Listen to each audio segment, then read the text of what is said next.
হঠাৎ আপনাকে এক ডাক্তার রিপোর্ট দিয়ে বলল আপনি মাত্র ৩০ দিন বাঁচবেন, আপনার ক্যান্সার হয়েছে, এখন আপনার শেষ স্টেজ যাচ্ছে।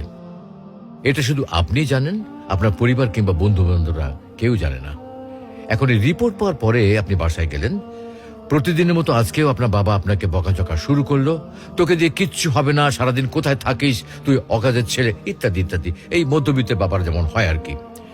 তখন কি প্রতিদিনের মতো আজও আপনি তর্ক করা শুরু করবেন, নাকি প্রাণ ভরে বাবার বকাগুলো শেষবারের মতো আরেকবার শুনে নেবেন? হঠাৎ আপনার মা এসে আপনাকে বলল, নে বাবা ভাতটা খেয়ে নে। আপনার মনে হবে এই বুঝি আপনার মায়ের শেষ হাতের খাওয়া, আপনি আর বাঁচবেন না। আপনি পরম তৃপ্তি নিয়ে খাবেন এবং আপনার কাছে মনে হবে এটা আপনার শ্রেষ্ঠ খাবার, যদিও ডাল ভাত হোক না কেন। আপনি বের হলেন, পুরনো এক বন্ধুর সাথে দেখা, আপনি যাকে মোটেও সহ্য করতে পারেন না, সব সময় তার সাথে কথা কাটাকাটি হয়, আজকেও সে আপনাকে কিছু কথা শুনিয়েও দিল। আচ্ছা, এখন কি আপনি তার সাথে তর্ক শুরু করে দেবেন? মোটেও না। আপনি হয়তো তাকে জড়িয়ে ধরবেন এবং বলবেন, দোস্ত ভালো থাকিস।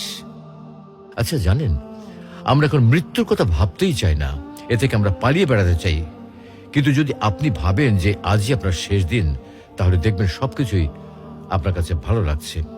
তাই ইগো ছেড়ে দিন, ইনশাল্লাহ আপনার মন ভালো হয়ে যাবে।